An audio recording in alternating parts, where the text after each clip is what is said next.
Radio Reading volunteers broadcast daily readings of newspapers, magazines, and books to area blind and handicapped persons who are provided reading radios. As always, please feel free to contact us with your comments, suggestions, and any questions you may have. Our phone number here is area code 716-821-5555. And as always, please stay with us. Our Reading the Buffalo News will be coming up in just a moment. The following program is intended for listeners who are blind, have low vision, or another print disability that makes reading, holding a book, or turning a page difficult or impossible. The content is copyrighted by the respective publishers. For more information, please visit us on the web at nfradioreading.org. Your Niagara Frontier Radio Reading Service now presents a reading of articles and features from the Buffalo News for Wednesday, July 1st, 2026. Your readers today are Larry Beenan and Linda Ranella. Starting with the weather report. Sunny to partly cloudy, breezy and humid today. Dangerous heat. Seek time in the shade and stay hydrated. High of 87. Mostly clear tonight, low 75. Mostly sunny tomorrow, high of 91. And a low of 73. And also hot and humid. For Friday, a gusty thunderstorm, a high of 88, a low of 72. Saturday, a heavy thunderstorm, humid, high of 84, low of 67. For Sunday, mostly cloudy, high of 82, low of 64. For Monday, a thunderstorm around, high of 83, low of 66. For Tuesday, plenty of sunshine, high of 82, low of 65. Sunrise was at 5:41 a.m. and sunset tonight is at 8:58 p.m. Larry? Thank you, Linda. Our opening story. Cost of binoculars rises, but view is still priceless. Tap to pay replaces quarters to see Niagara Falls close up. The cast iron stationary binoculars at Niagara Falls have stood perched along the rim of the state park since the mid-1900s, giving passers-by the opportunity to trade their pocket change for a few moments of close-up views of the majestic cataracts and the water below. But times change, and change is going away. That's why these iconic binoculars got an update last week as workers went through and replaced the quarter slots with tap-to-pay systems, allowing park goers to use their debit or credit cards. They also upped the cost to $1 as opposed to the decades-old 25 cents. We almost said no because we didn't have quarters, said Danielle O'Brien as she stood at Terrapin Point looking over the Horseshoe Falls. And then I was like, oh, we can tap. Danielle and her husband James, who live in Allegheny County, were on a day trip to Niagara Falls with their children, 2-year-old Margaret and 5-year-old James Jr., who wanted a chance to peek down at the rushing water below. While the increased fee was less than ideal, James and O'Brien said he wasn't necessarily surprised. It's a little expensive, but it's tourism, so that's the way it works, he said as they paid twice so both children could get a turn. The viewing binoculars found along the park's rim at places like Luna Island and Stedman's Bluff in Niagara Falls actually aren't the property of the state park. They are owned, installed, and maintained by the private company Tower Optical, based in Norwalk, Connecticut. Adam Rice, the newly minted co-owner of Tower Optical, took over the company along with 3 others in 2024 after the death of the original owner, Greg Rising. The company operates viewfinders at more than 800 sites, and Niagara Falls isn't the only one receiving updates. Not many people have quarters is what we're finding, Rice said of the broader effort to modernize the machines. So part of the reason we're doing tap to pay is we actually think it's going to be a lot more accessible in general, just because people don't have cash or quarters as much anymore. Founded in 1933, Tower Optical launched similar coin-operated stationary binoculars to scenic regions around the country, including the Grand Canyon and the Niagara State Building. Since 2024, the company has rolled out more than 60 tap-to-pay machines at 10 locations, including tourist meccas like the Statue of Liberty and the Golden Gate Bridge. When the updated machines have been installed, Rice said they have been used at 5 times their previous rate. The fee increase from 25 cents to $1 marks the first time the company has raised prices in decades. When Tower Optical started making the binoculars in the 1930s, viewers had to pay a nickel to take a look. The company eventually bumped those prices up to a dime, and then in the early 1980s, the cost rose to 25 cents.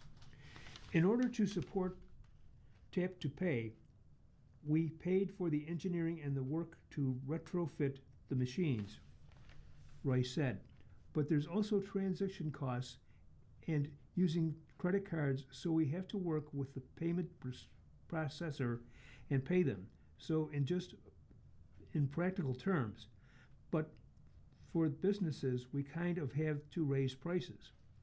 Whatever money is brought in by the machines is split between Power Optical and the host location.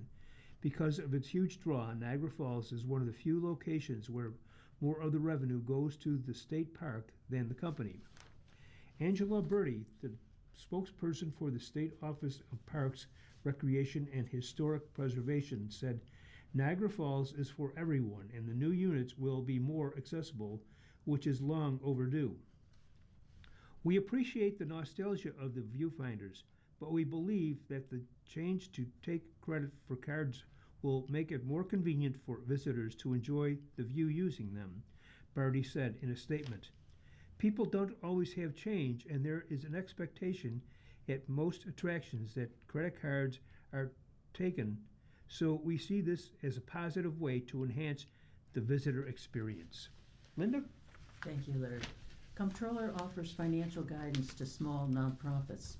Beatrice Flores worked 4 years in retail before becoming a nurse, but even then she and her husband couldn't shake the feeling that they should be doing more to educate local youth about Puerto Rican culture. So in 2000, they established El Batty as a cultural education center in Buffalo, teaching bamba dance and drums, offering jiu-jitsu and mommy and me classes, and taking groups of youth from low-income families to Puerto Rico. We started off just like a project of love, she said. But despite the organization's work and receiving thousands of dollars in Erie County grant money, Flores, the executive director, said neither she nor her husband, Jose Flores, the organization's president, had all the information about how to navigate the fiscal accountability, leadership, and board oversight required to run a nonprofit group. When the Erie County Comptroller's Office reviewed the organization's financial paperwork, reporting issues became apparent that started getting fixed as soon as they were pointed out, the couple said. El Batty received $13,000 in cultural grant money from the county in '24 and $23,060 more in 2025, according to the county budget office. In reviewing El Batty's finances, county auditors flagged 2 cash withdrawals totaling $9,000 for which proper documentation wasn't available. We couldn't really verify what it was for, said Mary Hosler, Deputy Comptroller for the Audit Division. Jose Flores paid $2,000 as was a direct cash payment for a dance instructor from Puerto Rico. The other $7,000 was transferred to instructors and youth coaches in December from a Buffalo Bills youth sports grant. That supporting documentation was provided to the Comptroller's office, he said. Hosler said the organization did belatedly provide information, but the transactions in question were processed outside the organization's normal payment procedures.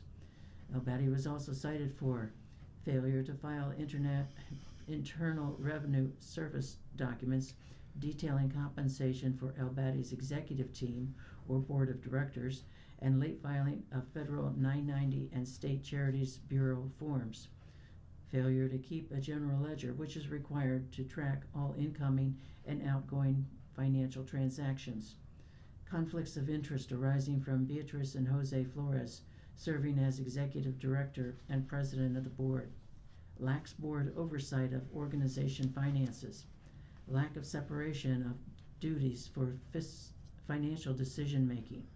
In addition, board members used the organization's bank debit cards to buy gas for their personal cars, rather than submitting mileage reimbursement requests as outlined by the organization's own policy.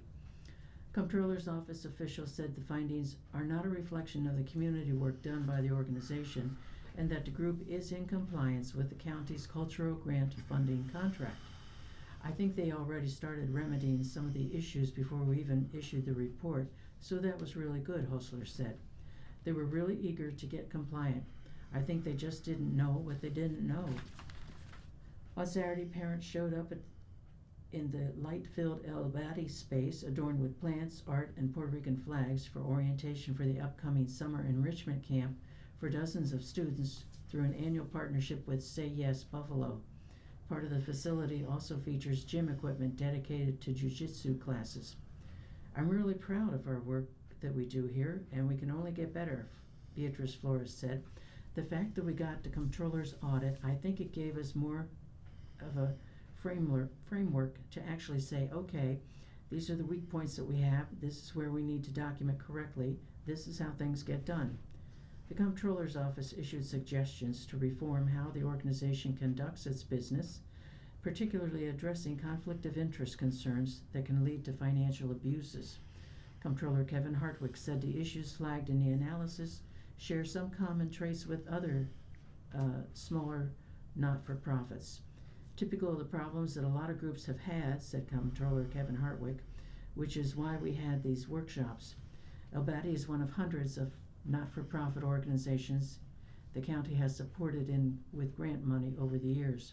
As the Comptroller's Office undertook a systematic review of cultural organization compliance with financial requirements and record keeping, a number of not-for-profit groups, including some high-profile organizations, have been flagged for major issues related to their use of county grant money.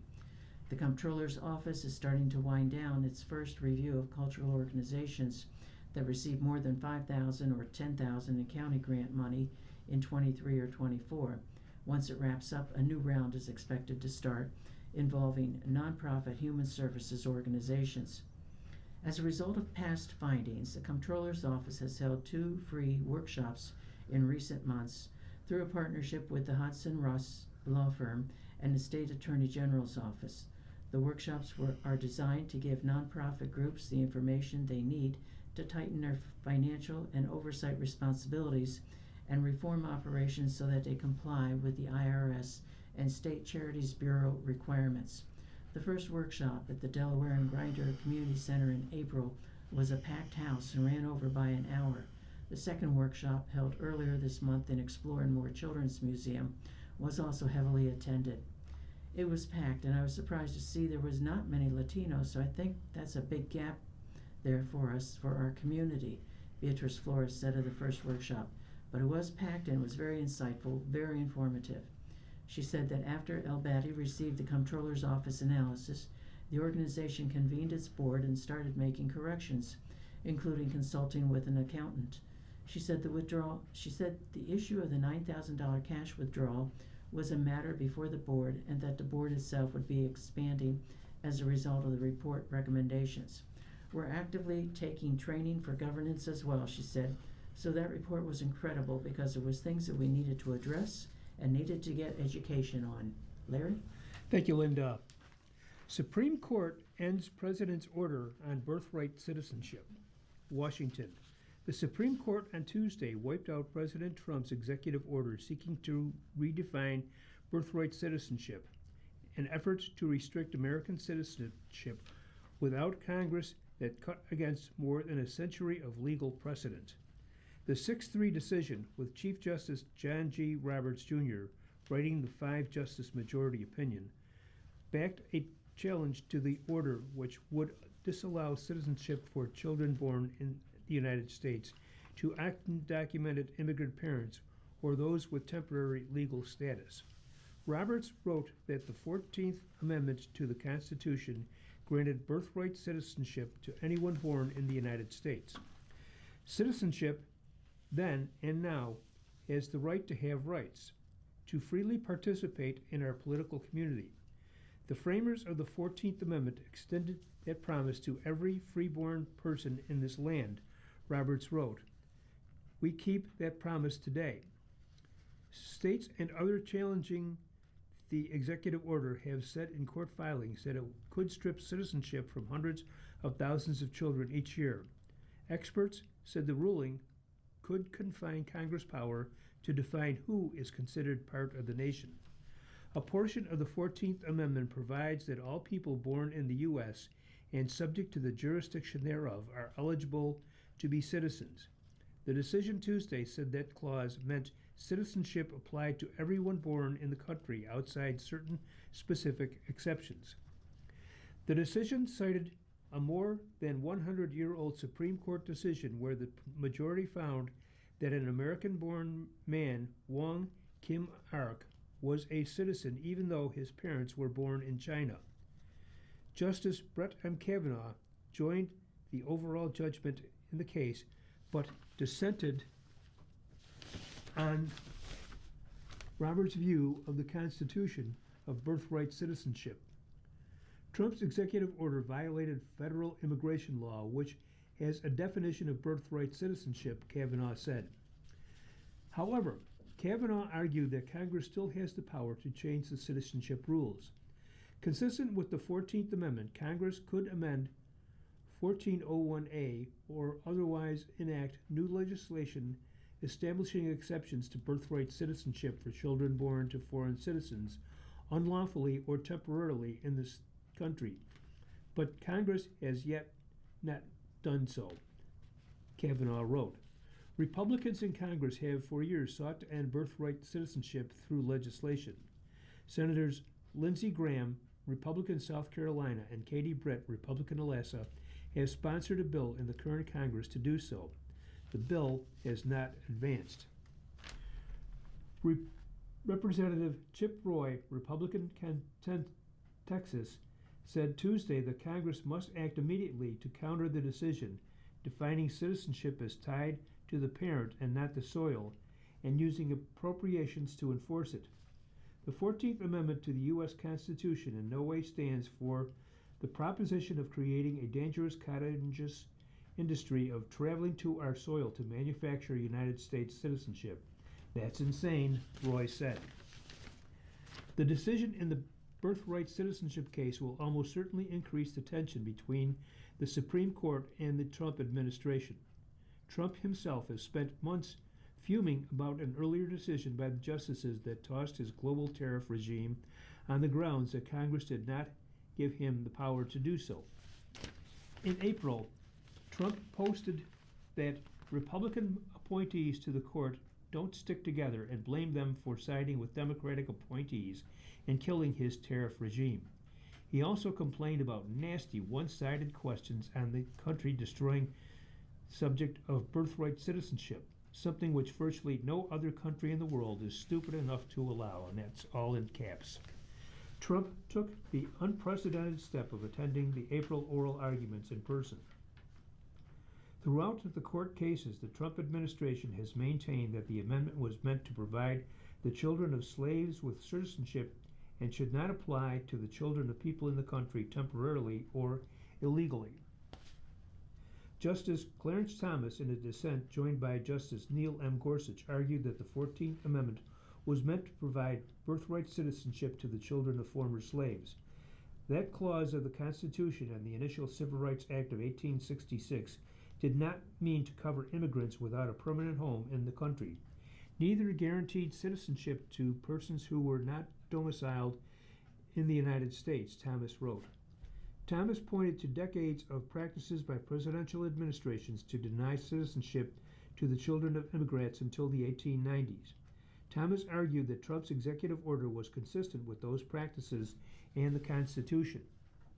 Justice Samuel A. Alito also filled a dissenting opinion, criticizing the majority for extending citizenship to birth parents who traveled to the U.S. solely to give birth.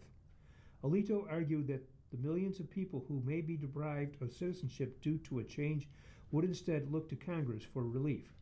Congress can and should address the situation. The 14th Amendment dictates who must be a citizen, but it does not address who may be a citizen by an act of Congress, Alito wrote. Justice Ketanji Brown Jackson, joined by Justice Sonia Sotomayor, in parts, filed a concurring opinion which argued that the dissenters had a myopic view of the 14th Amendment that was limited to the freedom of children of former slaves. In other business, the Supreme Court backed the state laws banning transgender girls from participating in scholastic girls' sports in a decision issued Tuesday, upholding a legal argument against the Trump administration in seeking to ban transgender athletes nationwide. Kavanaugh, in a majority opinion that turned aside challenges to West Virginia and Idaho laws, wrote that states could bar transgender children or girls from participating in women's and girls' sports under the Constitution and Title IX, which governs civil rights in schools. The question is whether Title IX permits children to maintain women and girls' sports for biological females. The answer is yes, he wrote. Kavanaugh's decision pointed to inherent physical differences between girls and boys and pointed to potential safety and competitiveness concerns that justified the separation. He wrote those concerns were justified even when a potential athlete has taken puberty blockers or hormones to transition. Kavanaugh used similar reasons to reject claims that such bans violated the Equal Protection Clause of the 14th Amendment to the Constitution, delving into assessments of whether individuals had the athletic facility or the athletic ability to compete on boys and girls teams would involve endless, frustrating litigation, Kavanaugh wrote. The questions would be endless and bitter and yield few, if any, principled answers.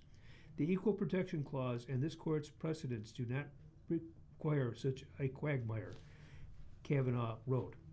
Thomas filed a concurring opinion that emphasized that transgender status should not receive the same heightened judicial scrutiny of immutable characteristics such as race, sex, or national origin because gender dysphoria is a mutable mental state and is the object of psychiatric treatment.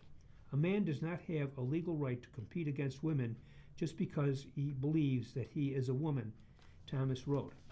Gorsuch also wrote a separate opinion that distinguished cases decided Tuesday from a similar case he wrote known as Bostock v. Clay County, which held that the federal employment law under Title VII prohibits discrimination based on transgender status and gender identity.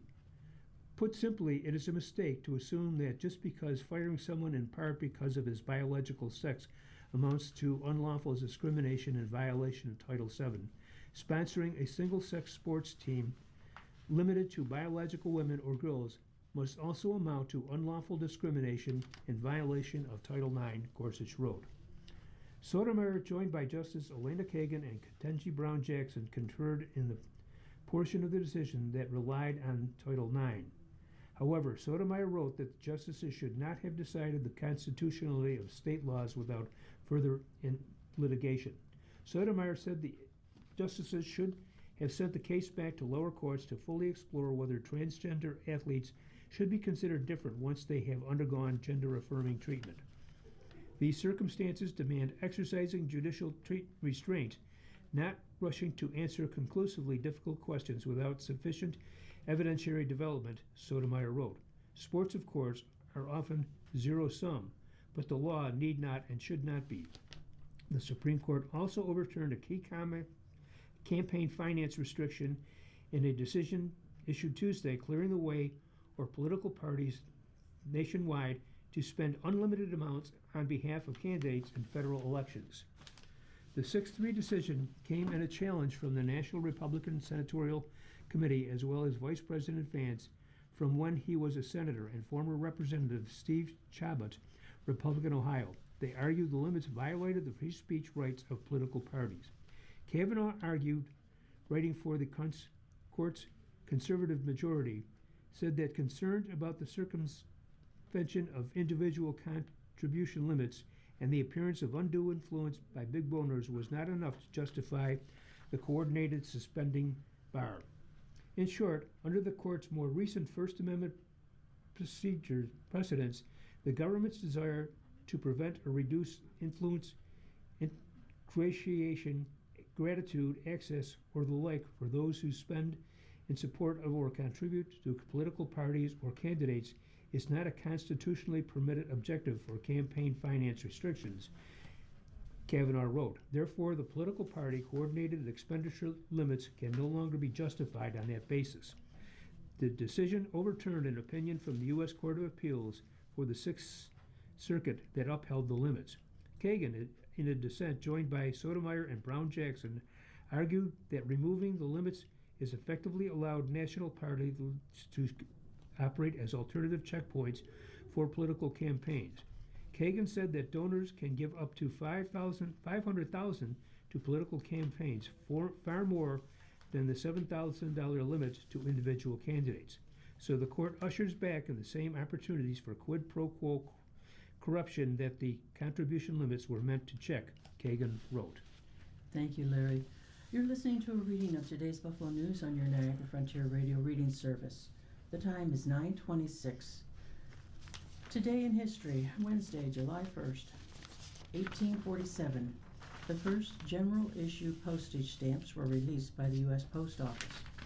In 1863, the Battle of Gettysburg began as Union forces led by Major General George Meade fought against Confederate General Robert E. Lee and the invading Army of Northern Virginia at Gettysburg, Pennsylvania.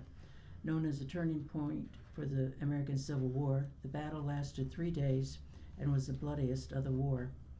In 1867, the British North American Act came into effect, uniting the separate territories of the province of Canada, New Brunswick, and Nova Scotia into one dominion called Canada. In 1916, in one of the bloodiest and most devastating days of war in history, the first day of the World War I Battle of Somme began. In 1961, Diana, Princess of Wales, formerly Lady Diana Frances Spencer, was born in Sandringham, England. In 1963, the Zone Improvement Plan Code was implemented by the U.S. Postal Service, more commonly known as the ZIP Code. It was created to help speed the processing and delivery of mail. In 1979, Sony debuted the Walkman, the first personal stereo cassette player, for sale in Japan. 2024, in Trump versus United States, the Supreme Court ruled that the president is immune from criminal prosecution for many actions taken while in office. Larry? Thank you, Linda. The local Buffalo News editorial, Where Are the Adults? Buffalo School Board's bickering, lack of transparency won't help students. A question on many Buffalo minds, what's going on with the Buffalo School Board of Education? From here, it looks like the school board can't seem to get out of its own way. Instead of the calm professional governance that its constituency expects and deserves, the board spends an inordinate amount of time bickering, arguing, and pointing fingers. That's a problem. Buffalo Public School students are relying on these adults to put in place sound policies that bring improved educational outcomes. They don't have as much time to waste as these board members apparently do.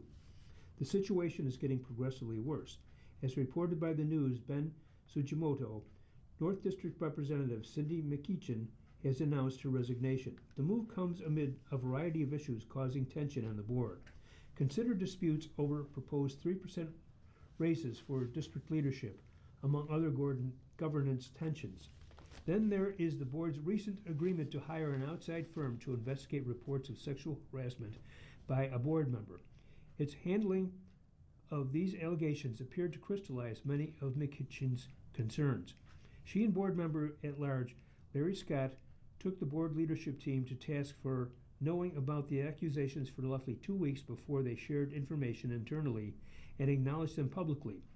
Board leadership claims confidentiality was necessary and policies were followed. Scott also questions the board hiring of law firm Hodgson Russ LLP without a public hearing process to investigate the allegations and points to a link between board member Stephen Wright and Hodgson Russ attorney Adam W. Perry.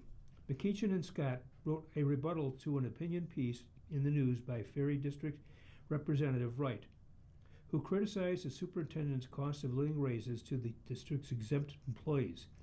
It's a subjective and sensitive subject, weighing the district's need for more than $60 million from its reserves to balance next year's budget against the argument that to attract top-tiered employees, one must pay them wages competitive with other districts. So it is understandable that McEachin wrote in a statement, "I have serious concerns about the board's current governance practices and whether transparency, accountability, and collaboration are being upheld in a way that serves students, families, and the public." Her resignation statement went well beyond a simple farewell, outlining long-standing concerns about how the board conducts its business. The public now loses someone who is 6 months into her second 3-year term on the board. She ran unopposed in November. McEachin also serves as the CEO for Peace Prince of Western New York, a social justice nonprofit that helps men and women in the criminal justice system re-enter the community. During her first term, McEachin worked to improve the governance policies for the board, striving to focus conversation and actions on the student achievement and setting clear goals for the board and expectations for the superintendent. She also led the board to partner with the Council of the Great City Schools, a national consultant and trainer that assists boards with governance strategies.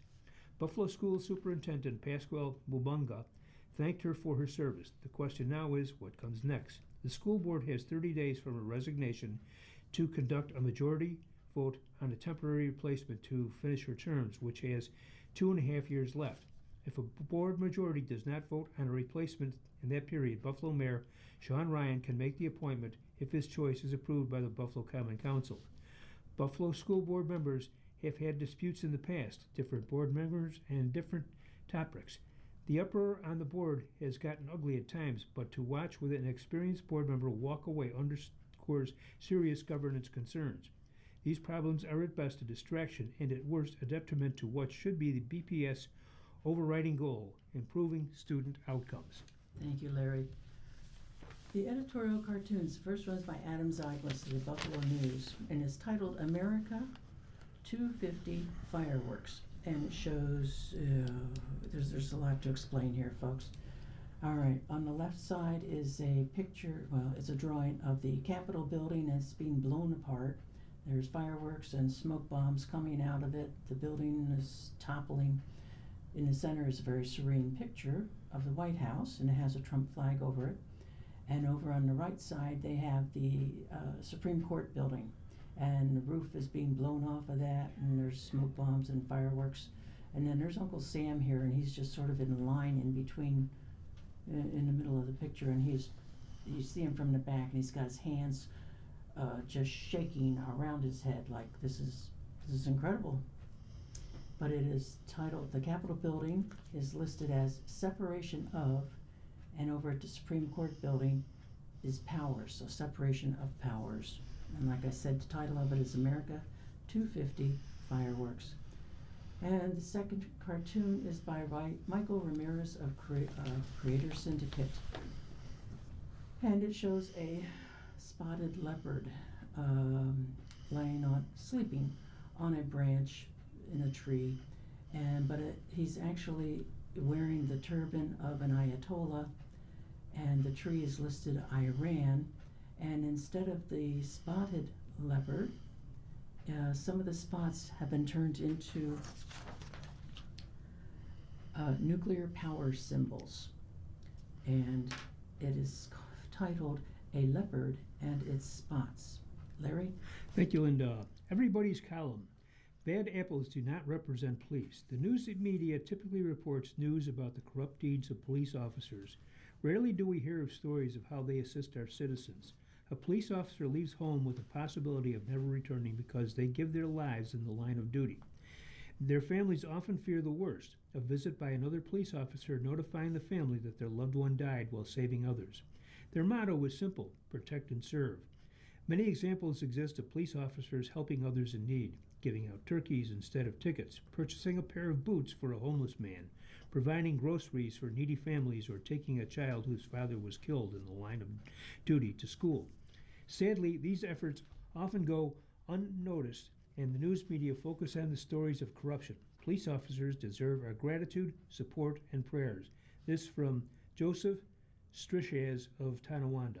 Thank you, Larry. Cayuga Island isn't another Love Canal. Recent reporting about contamination concerns on Cayuga Island has sparked important public conversation. Contaminants have been identified in fill materials in portions of the island, and residents and public deserve a thorough understanding of what contaminants are present and necessary actions to protect public health and the environment. Remediation, if or when needed, should happen. What concerns me is the way the story is being discussed in public forums and on social media. I grew up on Cayuga Island, chose to move back there as an adult, and work in environmental protection, restoration, and community engagement. It's been tough to watch social media discussions devolve into a narrative that Cayuga Island is another love canal and that the island itself is artificial and built on industrial waste. Cayuga Island is a naturally occurring island in the Niagara River with geologic origins that stretch back thousands of years and a human history that predates Niagara Falls industrial development by centuries. Through much of the 18th and 19th centuries, the island was known for agriculture, orchards, and recreation. Over time, those orchards gave way to summer cottages, which eventually grew into the close-knit residential community we live in today. None of that minimizes the seriousness of the environmental questions now being raised. Like many waterfront communities throughout the Great Lakes region, portions of Cayuga Island were altered over time through filling and shoreline modification associated with development. Contaminants have been found, but contamination found in some locations is not the same as saying the entire island is contaminated. We can confront environmental realities honestly while also telling the story of a place accurately. And this is written by Sandy Smith of Cayuga Island. Larry? Thank you, Linda. Hosting World Cup is an honor for U.S. I always look to these weeks as a welcome period of calm. The start of summer produces a certain ease. It's time to remember how we got here. With that in mind, what a wonderful outpouring we have seen from travelers here to celebrate the World Cup. Boston was overrun with bagpipes. Los Angeles erupted for the best ever first-game American performance in Cup history. Coast to coast, it's an honor to host this very important event, especially on our 250th year. Take it in, everyone, and this from Matthew Dolly of Buffalo. Thank you, Larry. You're listening to a reading of today's Buffalo News on your Niagara Frontier Radio reading service. The time is 9:37. Some opinion columns. This one is Another Voice, and it's about crime and safety. And it's written by Paul D. Maurer, who is director of the Diversion Management /Annie, titled There Are Alternatives to Flock Plate Readers. This is in response to Ryan Togren's Another Voice submission on June 26. The candidate for State Assembly's 143rd District echoes misunderstanding that comes from those rightly concerned about municipalities using license plate readers to help protect the public. It is imperative, as the expense of law enforcement escalates, that such units be used to augment the shortage of patrol officers, but there is a right way and a wrong way to use them. Assuming that all such systems are abusive, then only one of over 400 manufacturers is consistently the subject of complaints, Flock, is nonsense. A local company, Division Management, provides a citizen-friendly license plate reader. It does not need names and addresses. The identity of drivers and vehicle owners is not known, and there is an ACLU portal. Thousands of lives are saved annually by the respectful use of these systems. Amber, silver, and blue alerts, stolen vehicles, and far more are enabled, while roadside stops can be greatly reduced. There are dozens of major and minor crimes that this technology reduces, including illegal drug running, carjacking, kidnapping, and other crimes. The money to do all that and add large numbers of new officers does not exist. Flock, with thousands of communities networked, shares data with police agencies for a cost. It also sells data to Immigration, Border Patrol, and others. Bumper stickers and numerous other distinguishing features are also captured. There is no excuse for this. It is not necessary. Law enforcement can protect our citizens without ever knowing the identity of any driver. Annie, A-N-N-I-E, a division of Diversion Management, looks at the lower rear half of vehicles, but only if probable cause already exists. It can never see anyone's name, and there is no networking or sharing. In addition to fully eliminating the issues raised by Tagren, Annie also addresses the uninsured vehicle problem that has driven up policy costs. ANI is provided without cost to all law enforcement agencies. It sees license plates, not people. As a Western New York company, we prove that respect is the only way to properly conduct business and support the public. To learn more, visit diversionmanagement.com. Larry? Thank you, Linda. From Kevin Frazier, there's no easy path through the transition to AI for Americans. Trending policy ideas tend to garner attention for the wrong reasons. They seem like silver bullet solutions that will save us from taking on much harder reforms. Proposals to share profits from leading artificial intelligence companies with the public are the latest example. It's the rare policy scheme that seems to have united President Trump, Vermont Senator Bernie Sanders, and CEOs at leading AI labs. While the proposals for AI profit sharing vary in their details, a quick review of their likely outcomes should quickly deflate the popular excitement that has formed in response to calls for new taxes, public wealth funds, and the like. It's important to reveal such limitations so that the AI policy discourse can move on to mechanisms more likely to address the real concerns of the American people. In our first hypothetical world, the two leading AI labs, Anthropic and OpenAI, give away 3% of their equity. That's not nothing. Based on current figures, such a contribution could kickstart a public wealth fund of about $55 billion. Let's then imagine that fund earns 10% a year. A big if, but let's run with that. Per the economists, the AI would reach a staggering $140 billion within 10 years. How much would that benefit the Americans if annual payouts were 4%? What the publication reports is a proper amount to keep the fund going and growing. Americans would have an extra $20 in their pockets. What if we tax the companies? The economists also did the math on an annual tax of 0.2% on the market value of AI companies, broadly defined to include AI labs as well as chip makers. The result? At best, a few $100s a year per American. Yes, that's it. Of course, such a fund or tax could be structured in a way that directed a greater share of those annual payouts to individuals from communities with particularly high rates of economic insecurity. In the optimistic case, it only ever going to be one of many policy interventions necessary to help Americans transition to the economy of the future. That's why it's essential that these policies not be debated in isolation. Let's assume that Congress managed to pass some fund or tax.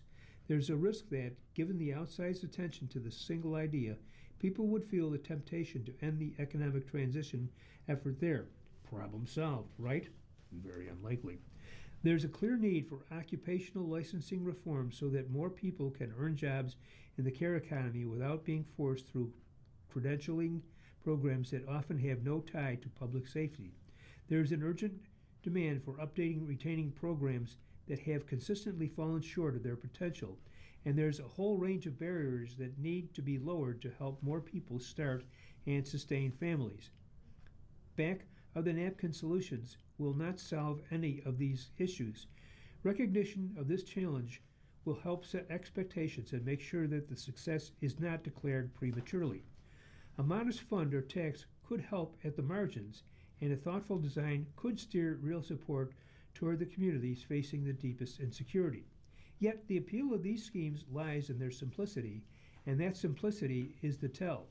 The home health aide blocked by needless licensing rules, the factory worker failed by a hollow retraining process, and the young couple priced out of starting a family will not be carried through this transition by a dividend of a few $100s.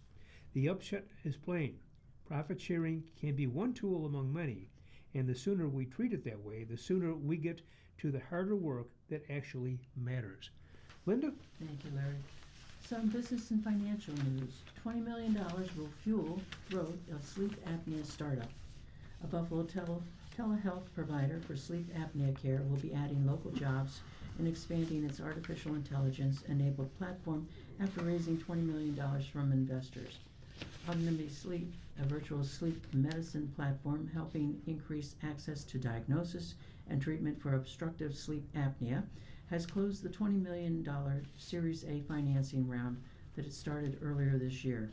It was led by New York City firm Catalyst Investors, which invests in growing technology companies, including ones in the telehealth sector. Also participating in the round is Blue Heron Capital, as well as follow-up investment from regional financial supporters Impellant Ventures, Launch New York, Excel, Upstate Biotech Ventures, and University at Buffalo. The startup has now raised at least $26 million since 2024. Ognomy, a 43 North finalist in 2021, can now expand its clinical platform, which relies heavily on AI and wearable integrations, while strengthening strategic partnerships and sponsorships across the healthcare ecosystem, said Dr. Daniel Rifkin, founder and CEO of Ognomy Sleep. Rifkin expects the startup to grow from 27 employees to over 35 in the next year and to remain in Western New York, where it was founded in 2021. Rifkin is looking to add to his sales and marketing, technology, patient support, and development teams, as well as bringing on candidates in leadership roles. We're ready for the next stage of growth, Rifkin said. We've already proven the model and are scaling. What we're shown is there is clear demand and need to address this massive problem. This raise gives us fuel to bring on top-notch people to open that access to care. We've opened up the infrastructure, and now we're going to just pour gas on it. Larry? Thank you, Linda. Job openings rise in May, but hiring stays sluggish. Washington. U.S. job openings edged up in May while hiring remained weak, suggesting the labor market remained in a holding pattern despite 3 straight months of strong job gains. Job openings, a measure of labor demand, had increased 9,000 to 7.594 million in the last day of May, the Labor Department Bureau of Labor Statistics said in its Job Openings and Labor Turnover Survey, or JOLTS, report on Tuesday. Data for April was never revised lower to show 7.585 million unfilled positions instead of the previously reported 7.618 million. The bulk of job openings in April occurred in the professional and business services industry and at businesses with fewer than 10 employees. Economists polled by Reuters had forecast 7.30 million vacancies in May. The job openings rate was unchanged at 4.6%. Hiring fell by 45,000 to 5.170 million last month, but the rate held steady at 3.3%. Layoffs and discharges increased by 41,000 to a still low 1.708 million in May, with the rate edging up to 1.1% from 1.0 in April. And consumer prices confidence improves. U.S. consumer confidence nudged higher in June as a fragile truce in the Middle East conflict weighed down on gasoline prices while households' perceptions of labor market conditions deteriorated, with the share viewing jobs as hard to get rising to near 5.5-year high, a survey showed on Tuesday. The Confidence Board said its consumer confidence rose to 91.2 this month from a downward revised 90.6 in May. And home prices rise shows its lows. U.S. single-family house prices eased in a monthly basis in April, but remain supported by a shortage of homes for sale. House prices dipped 0.1% after an upwardly revised 0.2 rise in March. Federal Housing Finance Agency said on Tuesday prices were previously reported to have edged up 0.1% in March. Thank you, Larry. As part of our newspaper reading, we now present the day's death listings. If you need further information on any of these names, call us at 716-821-5555. That's 716-821-5555. Kokoman, Mary. Constantini, Peggy Ann. Veneziani, Dave. Gervais, Patricia E., née Brady. Jackson, Bradley S. Kemp, Michael. Klodozik, Robert M. Limberopoulos, Lisa M. née Shaw. Montemarano, Pat D. Raymond Robert. Strumer, Jeffrey J. Tabor, Della M. née Warning. If you need further information on any of these names, give us a call at 716-821-5555. That's 716-821-5555. Larry? Thank you, Linda. Royal Stars, happy birthday for Wednesday, July 1st, 2026. You are deeply sensitive and introspective. You are also empathetic and compassionate. This year is the completion of a 9-year cycle for you. Take inventory of your life. Let go of people, places, and things that have held you back. Do some internal and external house cleaning. The stars show the kind of day you'll have. 5 dynamic, 4 positive, 3 average, 2 so-so, and 1 difficult. Aries, 3 stars. Communications with friends and members of groups are lively today. You have lots of mental energy when it comes to talking to others. Tonight, be friendly. Taurus, 3 stars. You can express yourself in a direct manner today, especially if talking to parents, VIPs, or authority figures. This makes you appear confident. Tonight, you're admired. Gemini, 4 stars. You have strong opinions today, especially when discussing controversial ideas related to politics, religion, or racial issues. Tonight, explore and learn. Cancer, 3 stars. Issues related to shared property taxes, debt, or inheritance might rise today. Tonight, check your finances. Leo, 3 stars. Your best choice today is to be easygoing and friendly with others.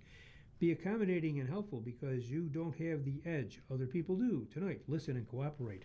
Virgo, 3 stars. You are keen to work and get organized today. You might be making to-do lists and thinking about ways to improve your health. Tonight, work to get better organized. Libra, 4 stars. Be open to all kinds of possibilities today because unexpected social invitations might come your way. A surprise flirtation might occur. Tonight, enjoy socializing. Scorpio, 3 stars. Family discussions will be direct and to the point today because someone wants to make issues very clear. That someone might be you. Tonight, relax at home. Sagittarius, 3 stars. You're convincing when talking today because you say what you mean and mean what you say. Tonight, conversations. Capricorn, 3 stars. Keep an eye on your money and possessions today because something unexpected could impact them. Tonight, check your belongings. Aquarius, 4 stars. Today, the moon is in your sign, which is invigorating. Plus, it gives you a slight bit of good luck, which is an edge over all the other signs. Tonight, you win. Pisces, 3 stars. This is a solid week for you because you're able to establish a nice balance between work and play. Tonight, enjoy privacy. Thank you, Larry. Here's from Helisy. Try his from Heloise. The decluttering process can be a family affair. Dear Heloise, my husband and I have plans to move to our vacation home after we retire. We're going through this large house of ours and sorting through all our belongings one room at a time. Our 3 daughters are helping because it'll offer them a chance to take many things that have been handed down in our family. If they don't want the fine china, the good silverware, or the candlesticks my grandmother brought over from Italy, then these items will be sold or given away. I warned them that this is the last chance they have to take valuable things home. If they don't, there won't be a second chance, and I don't want to hear about it later. I have a stack of large boxes they can load up and take home with them as we move through each room. If more than one of the girls wants an item, we can draw straws or flip a coin. This is a great way to declutter and gives my children a chance to take what they want with my blessing. From Gloria D. Liquid gold. Dear Heloise, if you put a jar of honey on a sunny windowsill to liquefy it, be sure to place the container in a black sock. It works much faster. And that's from Greg D. Stray cats and dogs. Dear Heloise, people write to you bragging about how they take in stray cats and dogs. What they're really doing is stealing other people's pets. If they would leave them alone, the pets would probably go home to their owners. Some people may be in great distress over losing a pet who got out. From Linda S. Linda, a well-fed, clean animal might be a stray who's lost and away from home. This happens all too often. But an animal who is begging for food or is dirty and thin probably doesn't have a home. Thank heavens for those who take in a stray animal or at least take it to a shelter where it can be cared for until it gets adopted. Animals need to be spayed, neutered, and microchipped, and they should be kept indoors. There really isn't such a thing as an outdoor pet. It's just a poor animal someone doesn't really want. After all, a pet is a family member, and we don't keep family members chained up outside, no matter how much we might want to. From Heloise. Giving a dog a pill. Dear Heloise, one reader wrote in about using pill pockets for dogs. Another way we do this successfully is to cut up small little squares of cheese. It's easy to embed a pill in the cheese, and our dog loves it. We love your column in the Winston-Salem Journal. From Jack. Jack, I give my dogs a pill in peanut butter Or take a piece of cooked meat, make an incision on the side, and slip the pill inside of the meat, from Heloise. And short people problems. Dear Heloise, my husband and I had a bed that was really much too tall for us. We sold it and bought a platform bed with a normal mattress, and my husband sawed the legs on the wooden platform bed in half. We're both short people. I'm 5'2", and he is 5'4". Sometimes life is a challenge for us, but we always find a solution, and that was from Gracie. Larry? Thank you, Linda. From the Political Notebook. New York, Trump cuts funding for Medicaid fraud. New York, the Trump administration said Tuesday would cut off funding to New York's Medicaid fraud unit, accusing it of underperforming in a move that could jeopardize the state's eligibility to receive federal funding for low-income health care.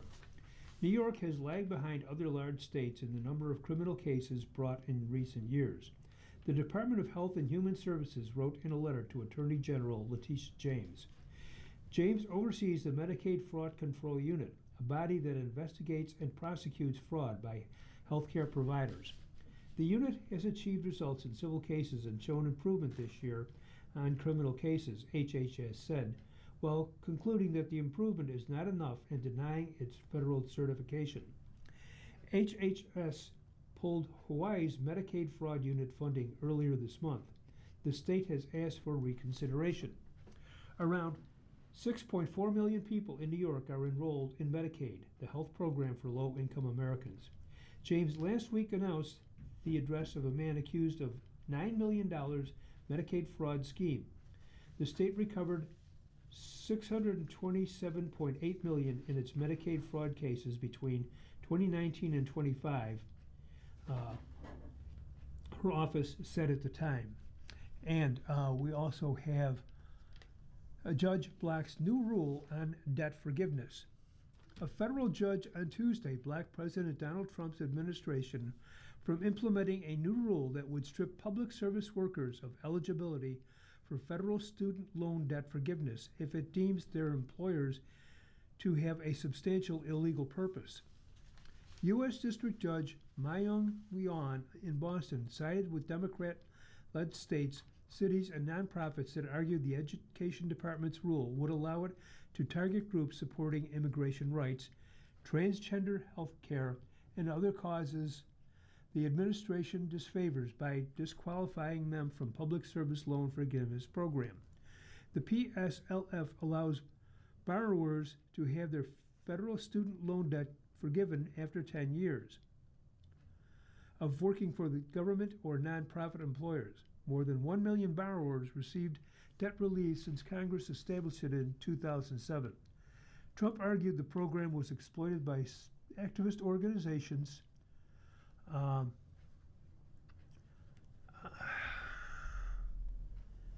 and convention.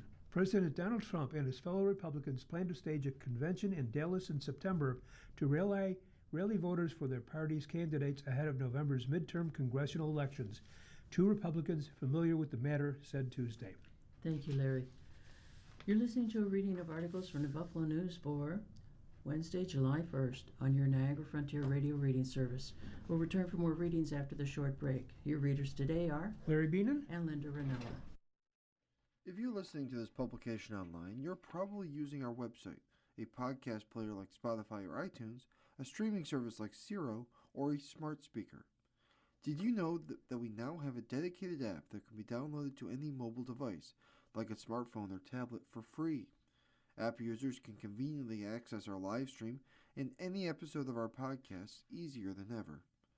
To download the app, just type NFRRS in the search window in the Apple App Store or in the Google Play Store.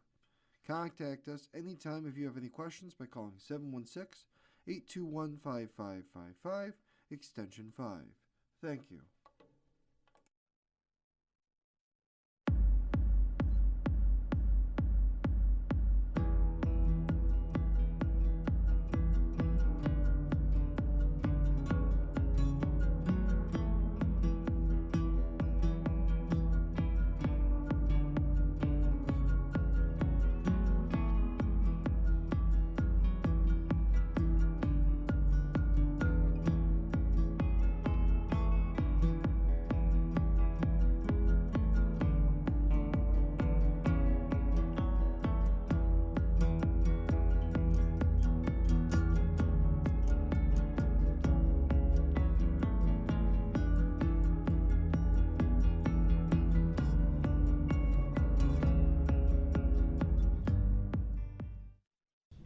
We'll continue now with our reading of articles from today's Buffalo News. Your readers are Linda Ranella. and Larry Beenan.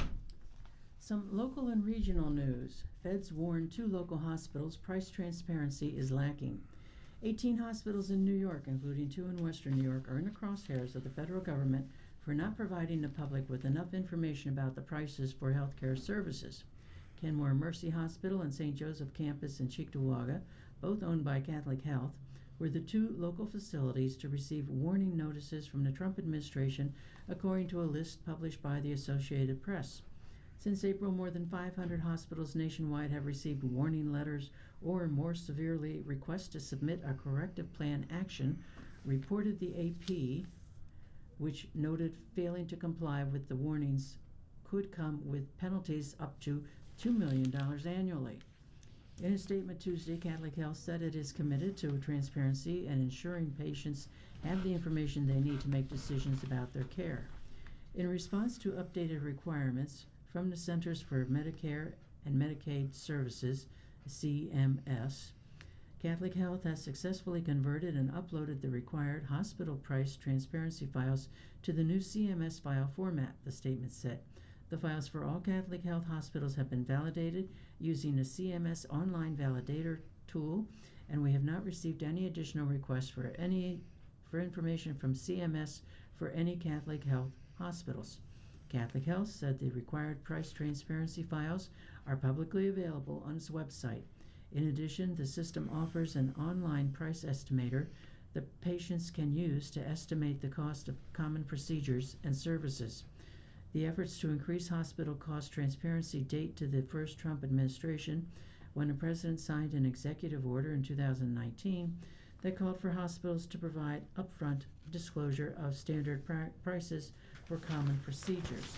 The American Hospital Association, which represents about 5,000 healthcare organizations, has said its members are committed to improving price transparency, but the association believes the current framework is not delivering actionable information for patients. The association says current regulations indicate making data available that is challenging for patients to use and does not provide meaningful insights on the exact cost of care. Efforts to comply with price transparency rules is why consumers will see hyperlinks near the bottom of many hospital websites labeled price transparency. The recent findings reported by the AP underscore an affordability crisis where hospitals use vague, incomplete, and difficult to access pricing information that prevents patients from understanding the trust cost of care before their bill arrives, said Hospital Watch, a watchdog group that monitors corporate hospitals. It is worth noting, however, that Hospital Watch is a project of better solutions for healthcare, which is backed by the health insurance industry. Patients should not have to guess what a hospital visit is going to cost, said Hospital Watch spokesperson Adam Buckaloo. If hospitals are serious about affordability, they should start by following the basic transparency rules already on the books. Instead, too many major hospital systems are hiding prices, protecting inflated rates, and leaving families to deal with surprise bills they cannot afford. Of the 519 hospitals recently warned about complying with price transparency rules, the next closest facilities to Western New York are Arnott Ogden Medical Center in Elmira, Geneva General Hospital, and Crouse Hospital Commonwealth Division in Syracuse. Texas had the most hospitals warned at 42, followed by 38 in California and 34 in Indiana.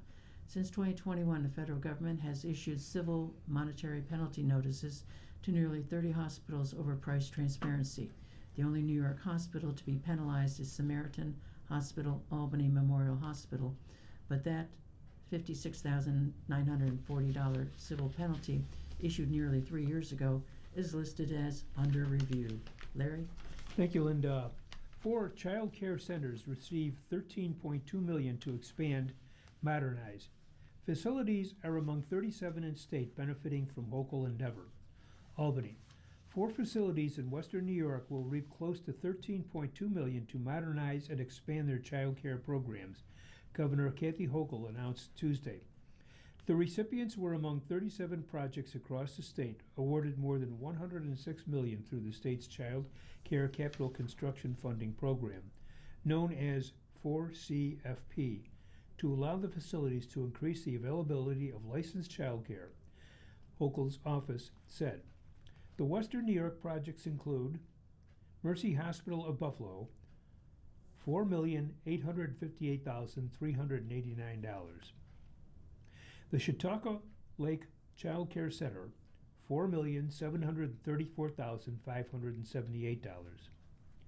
Jamestown Community College, $2,895,600.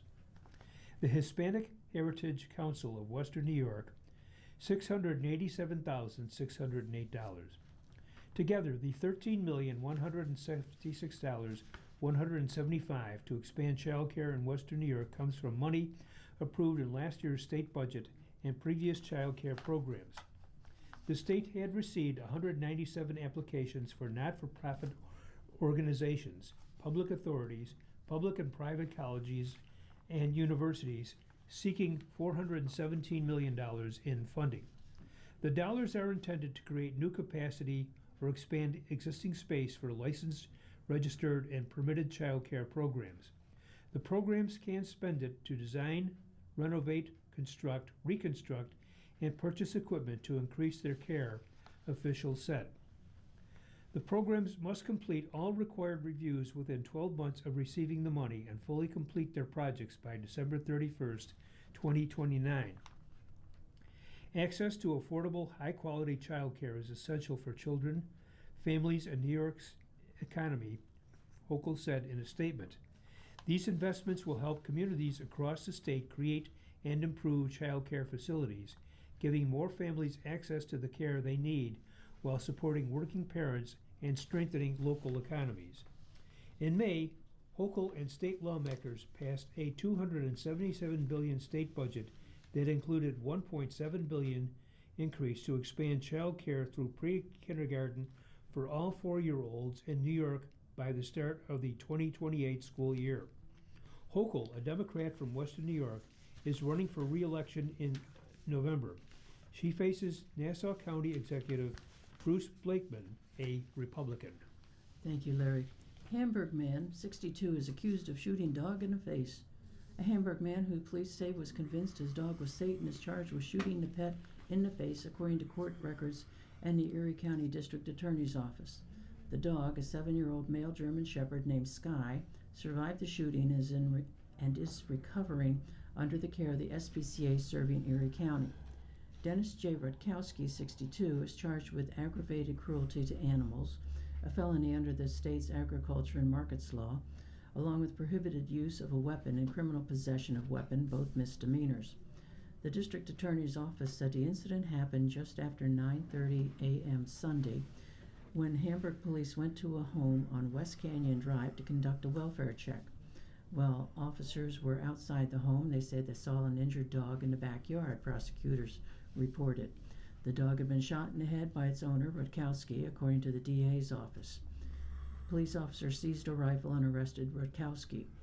Sky was taken to the Orchard Park Veterinary Hospital for treatment of a single gunshot wound to its face before it was turned over to the SPCA. Gina Latuca, an SPCA spokesperson, on Tuesday afternoon, said the dog was in critical condition at the agency's West Seneca facility, and veterinarians were still trying to determine the internal path the bullet followed. Hamburg police on Monday filed an application for a temporary extreme risk protection order against Rutkowski on the grounds that he's at imminent risk of doing serious harm to himself or others. Rutkowski was arraigned on criminal charges on Monday in Hamburg Town Court. No attorney has been assigned to defend him, according to town court records. Rutkowski is set to return for a felony hearing on July 30th. He was released under the supervision of the probation department, according to the DA's office. Town Justice Carl Morgan, at the request of prosecutors, imposed a securing order that prohibits Rutkowski from owning or keeping any animals while the case is pending prosecution. Larry? Thank you, Linda. Bills vendor team up to join tailgating scene. But pregame parties won't be cheap for fans seeking tickets. The Buffalo Bills are entering the tailgating scene at the new Hallmark Stadium. The team is partnering with high-end hospitality vendor Bullseye Event Group to offer all-inclusive ticketed tailgate events adjacent to the Orchard Park Stadium. Before this, the Bills, for the most part, had stayed out of the tailgate party's game, but now the team is taking another shot at it as premium VIP ticket tailgate experiences become more popular around the NFL. Teams have been offering pregame parties for years, and companies like Buffalo Homegrown Game Day Hospitality and other smaller tailgate companies had beaten the Bills to the punch. There's money to be made in tailgating, especially in Buffalo, where fans are known for their legendary and sometimes raucous game day parties, so the opportunity for the team to link up with corporate sponsors to get in on the action was likely too strong of a pull. The Bills are also trying the tailgate partnership to an opportunity for fans to get tickets to a Bills home game, which will not be easy this season with how expensive they have been on the secondary market. There are tailgate packages with game tickets included that guarantee up to 4 people will be able to sit together. It certainly won't be cheap. Tickets for the tailgating are $135 for adults and $70 for youth ages 9 to 17. The game tickets and tailgate combo for the opener against the Detroit Lions on September 17th is priced at $753 each. The rest of the games range from $287 to $568 for the combo option. If you are a die-hard Bills fan and you want the best tailgating experience, you'll want to check out the Bills VIP pregame tailgate, the team said in advertising for the Bullseye event. Team officials could not be reached for comment. The team is billing it as an easy and convenient tailgate option with all the fixings and plenty of accommodations for each of Buffalo's 8 regular season home games. The food will include taco stations, barbecue items, and regional favorites made by Food Network celebrity chef Aaron May, and the tailgate will include multiple bars, a live DJ, and an array of TVs for early game broadcast coverage. All food and drinks, including open premium bar and bottled beer, are included in the price. It will also be located directly across from the Toyota Gate at the stadium off Abbott Roads, which is close to the building's main entrance. The tailgate will be open 3.5 hours prior to kickoff. The Bills are also appealing to families who want to enjoy the tailgating experience. All ages are welcome to attend, and kids 8 and under are free. Additionally, there will be an Xbox gaming area inside the tailgate. The team is also trying to grab the attention of fans trying to get a ticket to the stadium. The Bills are offering a game and tailgate ticket combo that includes a 400-level game ticket and the tailgate included in one price. Highmark Stadium is supposed to be virtually sold out, with the Bills selling personal seat licenses for nearly 54,000 of the over 60,000 seats in the building. Many of the remaining tickets were to be on mandatory hold for visiting teams. The NFL and Bills players' families and the staff and its sponsor holds for team partners. A smattering of more than 1,000 tickets was supposed to be remaining and made available at some point to fans. Bullseye, which has become the official tailgate partner of the Buffalo Bills as part of the sponsorship agreement, is an event group headquartered in Indiana that is partnering now with 6 NFL teams and has reached an agreement to host Super Bowl tailgates for the next 4 years. Bills officials told the News 3 years ago that they would prefer to stay out of the tailgate space, and that past opportunity to it did not go as well as planned. They have tried to do more, offering tailgating packages with various partners, both in season and during the playoffs, but there has been little interest from fans. Bills fans tend to be creatures of habit when it comes to tailgating, many times frequenting the same places and lots each home game as part of a routine or tradition. Some of the rowdiest are known to jump through folding tables. The Bills have provided Tailgate Village for groups taking a bus to games and occasionally host larger groups that call ahead to make plans to tailgate on the team's property. They've also partnered with companies like Wegmans and stadium namesake Highmark to create an environment that mimics the tailgate experience. The team has never been opposed to more tailgating options, and with the popularity of the team's skyrocketing $2.2 billion stadium opening shortly, and other entities making money off pregame parties. The Bills are following through by throwing their hat in the ring. At the new stadium, the Bills will also provide fans in parking lots with more space to do their own tailgating. It will help them put up tents by their car without affecting safety in emergency vehicles trying to get from one place to another. The tailgates are hosted by NFL teams with their corporate partners around the league, but it is more common in cities like Los Angeles and Miami. However, a new stadium opens more opportunities to do something similar, even in a smaller market like Buffalo.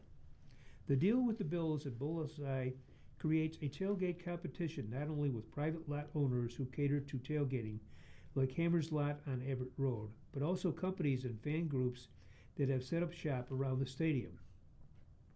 There is certainly a market for turnkey tailgating, like what Game Day Hospitality offers in Orchard Park. It operates in a private lot on Abbott Road across from the stadium next to O'Neill Stadium Inn and close to the corner with Southwestern. Game Day Hospitality began operating the all-inclusive tailgate in Buffalo in 2017 and is now in multiple NFL cities. It attracts thousands of fans from Western New York as well as traveling fans and Canadian fans coming to Bills home games. Linda? Thank you, Larry. You're listening to a reading of today's Buffalo News on your Niagara Frontier Radio reading service. The time is 10:16. On to sports. One local sports short and two World Cup notes shorts. Bison's Harry lands weekly honor. Buffalo Bison's utility player Jay Harry has been named the International League Player of the Week for June 23rd to 28. Harry hit safely in all 6 games against the Iowa Cubs last week, batting .464, that's 13 for 28, that included 3 multi-hit games. He collected 4 doubles and 3 home runs in the series, adding 14 RBIs. That included a 4 RBI game on June 23rd and scored 9 runs. And shorts from the World Cup news. Heat dome is a factor for players and fans. Extreme heat will greet fans and players this week at the World Cup as an imposing weather event settles over the central and eastern United States, plus parts of Canada, as the knockout rounds progress. The phenomenon known as a heat dome, a large area of high pressure that traps heat and humidity, could lead to dangerously high temperatures, with heat indices set to hit 105 to 115 degrees in parts of the Midwest and East Coast, according to the National Weather Service. Those conditions are set to extend through the 4th of July weekend in the U.S. And Iran thanks Mexico. Iran's soccer team thanked the people of Tijuana on Tuesday for their hospitality at the World Cup following the side's group stage elimination, saying Mexico had become our second home and our second team. Political tensions between Tehran and Washington forced Iran to abandon plans to establish its World Cup base in Arizona and relocate to Tijuana shortly before the tournament. The Iranian team were also only allowed to enter the U.S. a day before their games. The U.S. authorities later eased some restrictions, permitting Iran to travel 2 days before their final group game in Seattle, although the team was still required to return to its Mexican base afterwards. True hosting is about respect, humanity, and dignity. We will never forget the kindness of the people of Tijuana, the team said in a message on its WhatsApp channel. From this day forward, Mexico will always be our second home and our second team. Larry? Thank you, Linda. The great unknown. Sabres have plenty of questions to answer as free agency starts. The Buffalo Sabres head into free agency as a team that's already been active when it comes to trades, signings, and drafting. The NHL's free agency period opens at noon Wednesday and is fair to postulate, will the Sabres be as active in free agency as they have been in making moves? The better question is, will the Sabres have the cap space to make any kind of splashy move in Jarmo Kekalainen's first free agency period as the team's general manager? Here are some questions and answers about where the Sabres stand on free agency, what they need, and whom they could target to fill those needs. How much cap space? The salary cap rises from $95.5 million in 2025-26 to $104 million in 26-27, an increase of nearly 9%, according to Puckpedia. The Sabres' available cap space as of Tuesday morning was just under $10.9 million after the trades of Bowen Byram and Jordan Greenway to the Chicago Blackhawks, which shed more than $16 million in salary. The acquisition of defenseman Olen Zellweger from the Anaheim Ducks, signing Zach Benson to a 7-year deal with the AAV of $7.5 million, and signing Beck Malenstein to a 6-year deal with an AAV of just over $2.9 million. Sabres unrestricted free agents. Tanner Pearson, right wing, 7 goals, 8 assists, plus 9 in 56 games with Winnipeg, 52, and Buffalo, 4. Josh Dunn, center, 1 goal, 3 assists, minus 7 in 34 games.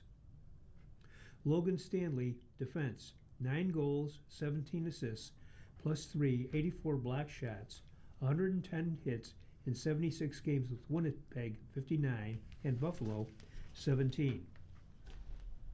Luke Schenn, defense, 1 goal, 6 assists, minus 12, 149 hits in 50 games with Winnipeg, 46, and Buffalo, 4. Sabres restricted free agents. Peyton Krebs, forward, 12 goals, 27 assists, plus 13, 201 hits in 82 games. Olen Zellweger, defenseman, 7 goals, 15 assists, 85 block shots, plus 4 in 76 games with Anaheim. Both were extended qualifying offers ahead of the 5 p.m. Monday deadline, and the Sabres retained their rights. Sabres free agency needs. Given Alex Tuch's departure in a sign and trade to the Washington Capitals, the Sabres could be in search of an experienced forward. However, the better focus would be to sign players in order to stock up the Rochester roster. Center Jake LeShoyne and defenseman Gavin Bayreuther are set to become free agents. The Sabres did not give qualified offers to Rochester defensemen Zach Jones, Nikita Novikov, and Isaac Belleville, and winger Oliver Nadeau. Is this a strong free agent class? Tuch was considered the top player in an otherwise meager free agent class. Many teams looked at their potential free agents to long-term contracts during the season. Think Los Angeles Kings with Adam Kempe, for example. Recent free agent ratings list New York Islanders wing Anders Lee, Vegas Golden Knights defenseman Rasmus Anderson, and Carolina Hurricanes defenseman John Carlson. The team acquired his rights June 27th from Anaheim. And the Washington left wing Alex Ovechkin is the top free agents available. Take Ovechkin off the board if he either decides to retire or to return to the Capitals for 17th season and their acquisitions of Tuch and Jordan Kyrou. Who could fill Tuch's spot? That depends if the Sabres want to sign a wing and keep Tage Thompson at center in 26-27. It also hinges on the Sabres' cap space, but there are options at wing. Anthony Mantha signed a 1-year deal last July with Pittsburgh and led the Penguins with 33 goals, had a career best 64 points in 84 games, but isn't in the Penguins' long-term plans. Projected contract, 4 years, $6.3 million per year. Anders Lee has 308 goals, 241 assists, and 1,506 hits in 923 games, and has averaged nearly 25 goals and 44 points per year over the last 12 seasons.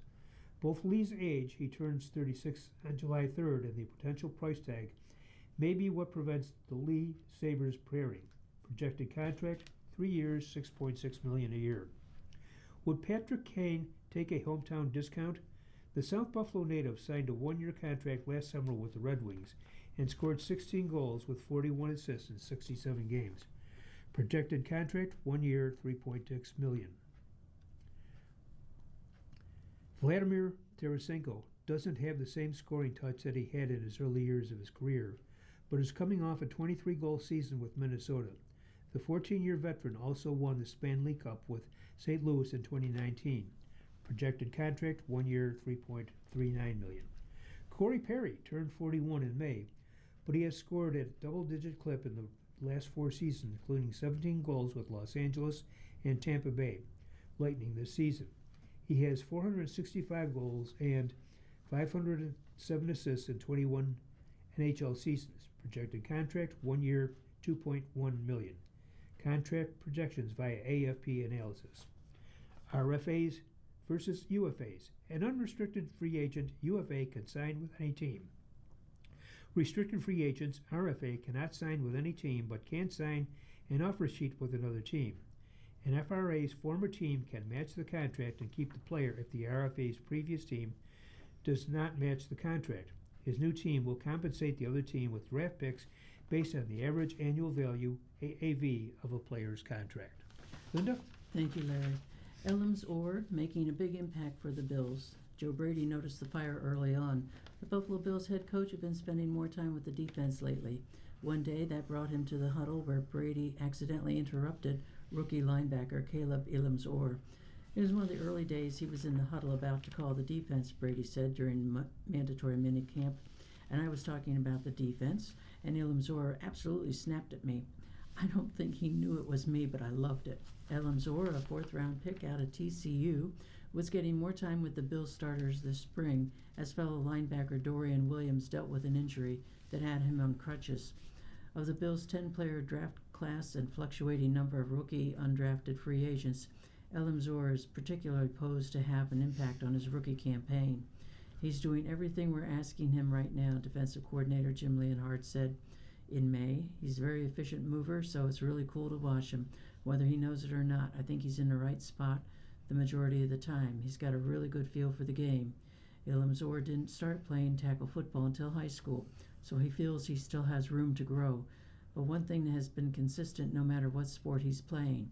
I feel like from a young age I'm super competitive. I always want to be the best, Elms Orr said. It just kind of comes within me. I've always kind of learned if you got intrinsic and outside things motivating you, then you've got to always have something.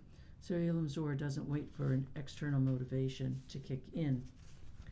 You always got to have that fire burning within you, he said. Brady expects that Williams will be ready to go for training camp, which could mean there's a competition at hand for who will start alongside inside linebacker Terrell Bernard. But even if Williams' experience gives him the edge, Elms Orr will still be involved, both on defense and special teams. Buffalo General Manager Brandon Beane described Elms Orr as an arrow-up player the day the Bills selected him. We like what he'll bring, Beane said at the draft. We think he'll be a good fourth down player, too, for special team coordinators Jeff Rogers. The Bills can get creative on defense with Elms Orr throwing three linebackers on the field for certain packages, as they did more often last year than in years past. Now, while it's now Leonhard at the helm, the new defensive coordinator has spoken often about utilizing players' unique skill sets to attack the opposing offense. Elms Orr could get in the mix this way, too.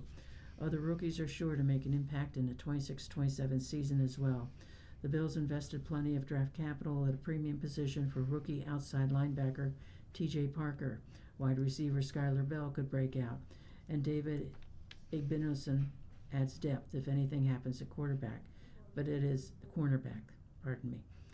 Elms Orr traits that have him best primed to get involved quickly. As a player, I try to pride myself on versatility, just being an all-round player, fast, physical, relentless, always around the ball, he said. Very sideline to sideline, I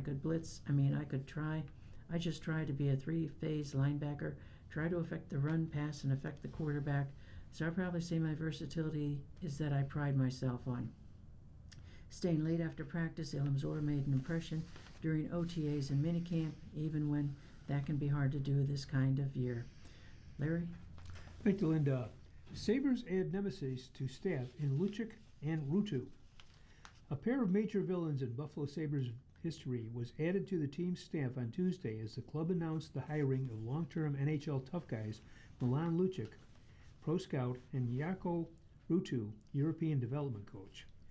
Lucic, 38, retired after last season following a stint with the English League. He played 1,177 NHL games with Boston, Los Angeles, Edmonton, and Calgary, winning a Stanley Cup with the Bruins in 2011. Lucic, of course, is best remembered in Buffalo for his open ice hit on Ryan Miller during a Sabres-Bruins game in TD Garden on November 12, 2011, chasing a loop puck in the Buffalo zone. Lucic barreled through Sabres goalie and earned a charging minor. Miller suffered a concussion with little resistance from Buffalo skaters on the ice. The play became symptomatic of the team's soft demeanor in that era. It is generally considered the start to the path of the franchise's 15-year playoff drought. Ruutu, who played 652 games with 4 NHL teams and competed in 3 Olympics for Finland, also had an infamous moment against the Sabres. In a game on January 6, 2009 between Buffalo and the Ottawa Sabres, Ruutu hit the thumb of former Sabres enforcer Andrew Peters in a scrum. Ruutu denied the accusation, even though it was plenty obvious on the replays, and the NHL hit him with a 2-game suspension. Also named to the development staff were former NHL forward Derek Dorsett, who played with Columbus, Vancouver, and the New York Rangers. Dorsett, 39, retired in 27 due to a neck injury. Sabres general manager Jarmo Kekalainen traded Dorsett from the Blue Jackets to New York as part of a deal for Marian Gaborik in 2013, but then hired Dorsett as a player development coach for the Blue Jackets in 2021. Linda? Thank you, Larry. You're listening to a reading of today's Buffalo News on your Niagara Frontier Radio reading service. The time is 10:31. Asking Eric, stepdaughter's estrangement angers stepfather. Dear Eric, I met my wife about 20 years ago. Her 3 kids at the time were young to late teens. The oldest, a daughter, has always been needy and played the victim. Over the years, we've given her a car, driven her to work before she got her license, gave her a living room set when she ran off and got married, drove 3 states away to pick her up when that husband got thrown in jail, bailed her out of jail when she and her second husband got thrown in jail, let her live with us rent-free. The list goes on. She married a 3rd time to a decent man and had 2 kids. They don't have the same lifestyle we do, but they seem happy. About a year ago, she decided to cut us out of her life with no explanation other than she was going to do it. It seems to me, correct me if I'm wrong, to be sort of a trend now. While I'm okay with it, this has hurt my wife more than I can describe. I feel so absolutely awful for my wife. Her heartbreak has broken my heart. Not only am I heartbroken for my wife, I am beyond angry at her daughter. I thought that maybe I could reach out and try to help smooth things over, but the longer it's lasted, the angrier I've become, and I don't think I could make things better. Any directional advice would be greatly appreciated from 2 broken hearts. Dear hearts, I'm so sorry for the pain your wife is experiencing and the pain that's impacting your whole family system, because you're rightfully feeling so much emotion right now that it may be more effective for someone else to reach out to your wife's daughter, one of the other children perhaps, to get some information about what she's thinking and how you might approach reconciliation. This kind of break doesn't come from nowhere, although often it feels that way to one or both sides. This isn't to say that your wife is at fault. It's not for me to adjudicate. Rather, the roots of the problem are likely deep and complex. They also likely predate the time that you joined the family. None of this makes the situation unsolvable, but your wife's daughter has to be willing to come to the table and communicate. Until such time, the best thing you can do for your wife is to help her to process. Consider asking her if she'd join you in family therapy, a space where she can talk about the heartbreak she's feeling and likely the anger. This won't make it all go away, but it will better prepare her to have a productive conversation with her daughter one day. Dear Eric, regarding the person who wrote to you about forgetting appointments due to memory issues, foiled again, I too started experiencing this, especially after I retired and wasn't facing a screen displaying an e-calendar all day anymore. After a few embarrassing incidents, I realized that if I didn't write things down, they likely wouldn't happen. I decided to buy a diary/calendar book. I made it fun by looking at different styles. The most important characteristics was that it was attractive, fun to write in, and small enough to fit in my bag. I splurged and chose a 5x7-inch black leather book with gold embossed designs on the cover, stickers, tabs for each month, pages showing full months as well as individual days, and 3 different bookmarks or placeholders. I use only pencil in the book because things change a lot. I keep it close at all times, not only to write down appointments, but also to help with scheduling reoccurring activities, when was my last hair or dentist appointment, and to remind myself of upcoming events. On days when I don't have anything scheduled, I like to note whatever activities took place that day, grocery, bank, post office, etc. The diary has been invaluable and fun to use, so there is no shame in my game. We all need a little help now and then. From 66 in California. Dear 66, a paper calendar is a great idea. I particularly like that you did the work to make it visually appealing. Others suggested depending on reminders and calendar features on a smartphone. There's even a feature on most phones that will show a reminder when you return to a location, like a hair salon. Others suggested always keeping the same day/time for appointments. All great. The takeaway is that sometimes the memory doesn't work like we want, and so it behooves us all to find the solutions that work for us. Larry? Thank you, Linda. Push to end school vaccine mandates fails in Florida. Tallahassee, Florida. Every state, along with Washington, D.C., requires children to obtain certain vaccinations before they can attend school or child care. These mandates date back decades, and many public health experts consider them a foundational defense against infectious diseases. Since the summer of 2025, Florida leaders have aimed to make the state the first to drop some of these vaccine mandates. The anti-vaccine rhetoric has often been positioned as a push for medical freedom.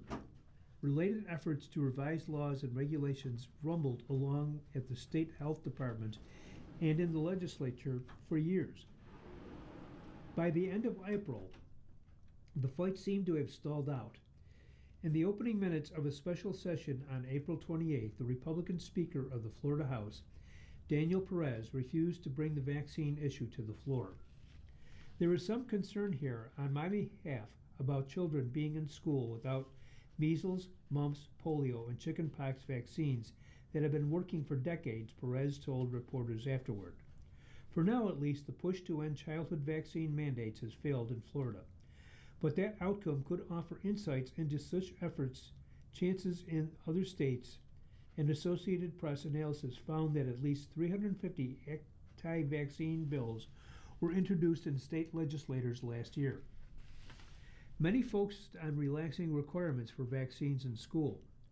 Last summer, Governor Ron DeSantis and Florida Surgeon General Joseph Ladapo set the stage for the anti-vaccine campaign. They held a news conference at a private Christian school east of Tampa, where Ladapo said the state would work to end all vaccine mandates in Florida law. Every last one of them is wrong and drips with disdain and slavery. Who am I as a government or anyone else, Ladapo said, or who am I as a man standing here now and to tell you what you should put in your body? Political analysts say that the prospects for efforts to cut back on vaccine mandates are closely tied to the political prospects of Republicans trying to maintain their majorities at the state and federal levels. DeSantis is a term limited and his governorship ends in January, and the congressional midterms are in November.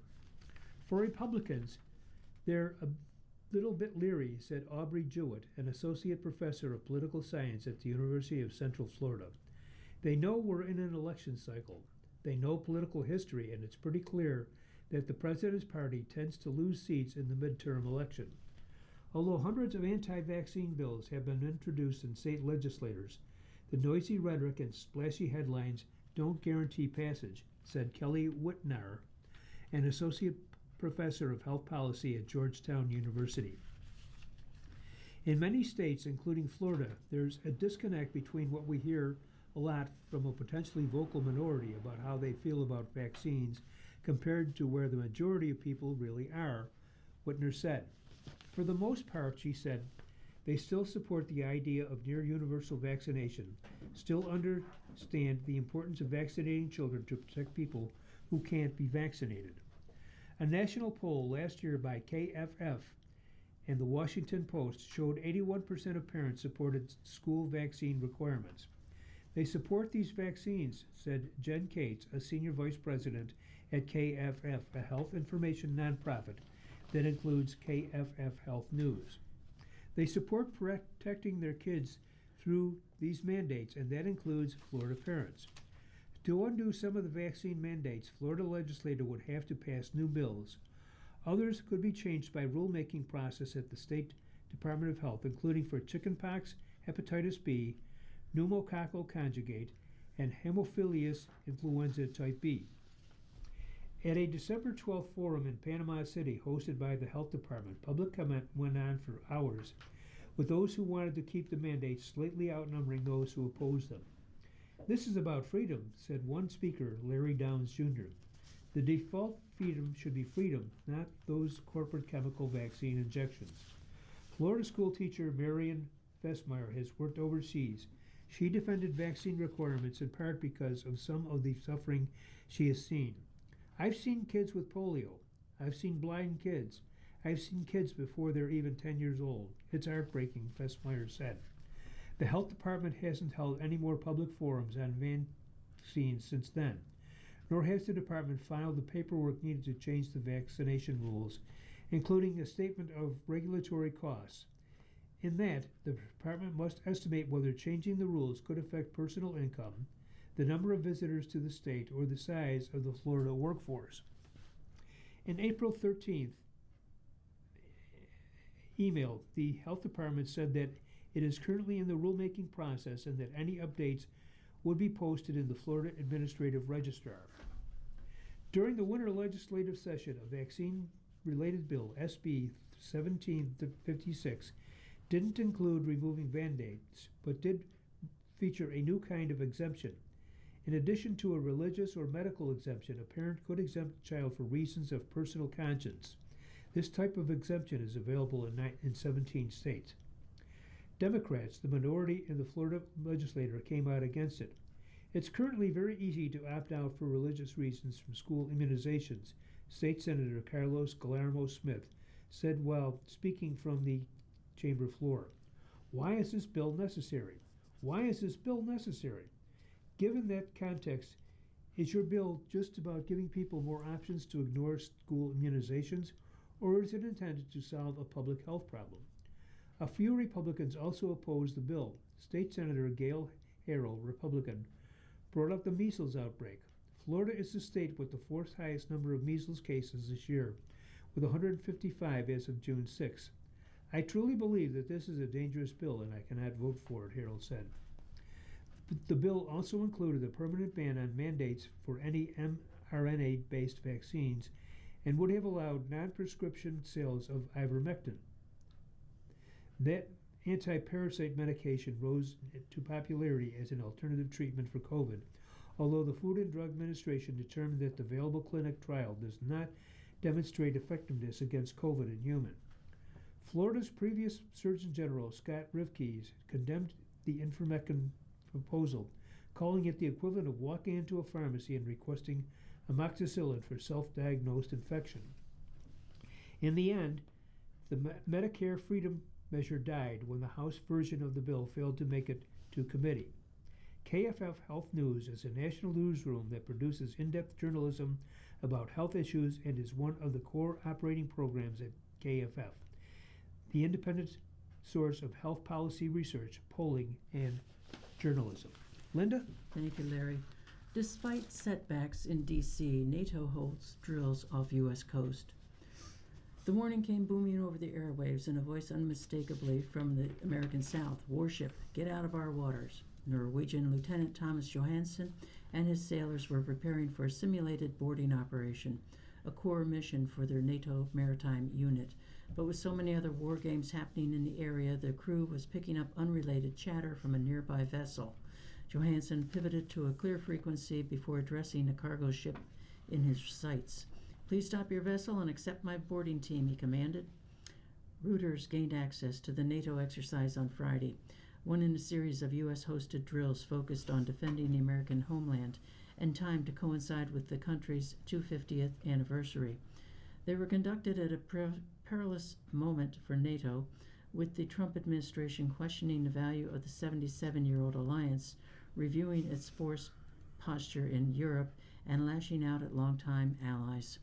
In an Oval Office meeting last week with NATO Secretary General Mark Rutte, President Trump admonished Britain, Spain, Germany, and France for not doing more to support the U.S. war in Iran. "We're disappointed with most of them," the president said. David Cattler, a former NATO intelligence office chief during Trump's first term, said the drills send a potent message about the ability and willingness of European nations to defend both sides of the Atlantic. yet he doubted it would change minds at the Pentagon. It's hard for me to see, Cattler said. Uneasy alliance. Trump has long believed the U.S. soldiers shoulders too much of the cost for European security, upsetting many decades of bipartisan support for NATO in Washington.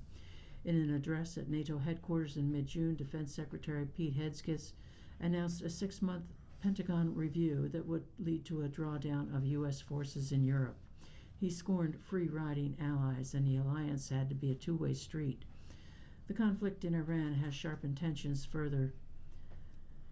An internal Pentagon email reported by Reuters in April floated suspending Spain from the alliance over its refusal to grant basing and overnight flights to the U.S. military during operations against Tehran. But Spanish Marines joined the Fleet X-250 exercises, carrying out ship-to-shore amphibious operations. French Marines also took part in drills, including on heavy machine guns at U.S. Marine Corps Base Camp Lejeune, North Carolina.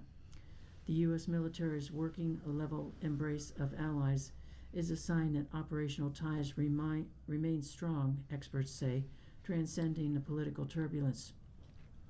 Drills like these are planned months or even years ahead of time.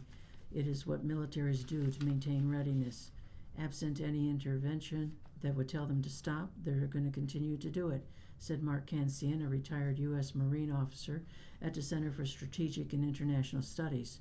This is just NATO being NATO, always at sea.